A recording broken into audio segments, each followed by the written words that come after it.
J'entendais ce matin, pour un poste égal, c'est 27% en moins sur un salaire pour une femme. Donc automatiquement, non, il n'y a pas de parité. C'est pas juste. Voilà. C'est pas juste. Il n'y a pas de raison qu'il y ait des différences.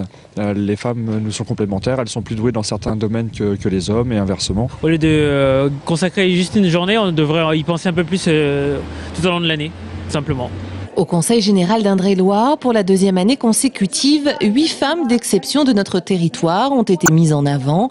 Une reconnaissance officielle à leur carrière dans les domaines politiques, culturels, associatifs ou encore de la santé.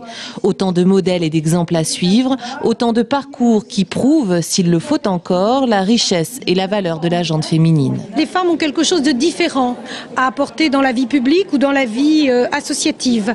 Et je pense qu'il faut savoir encourager les bonnes volontés, notamment les jeunes générations, parce qu'on reconnaît le développement d'une société à la place qu'elle fait aux femmes. Et ce combat-là, je crois qu'il n'a pas progressé dans les dernières années, je crois au contraire qu'il a régressé. Si le département compte 251 000 femmes pour 226 000 hommes, ces dernières sont loin d'occuper les postes les plus importants. Les disparités nationales en matière d'emploi se retrouvent à l'échelle de notre territoire. Sans surprise, essentiellement cantonnée dans deux secteurs que sont le commerce, et essentiellement le commerce de détail, et un grand secteur qu'on va appeler les services.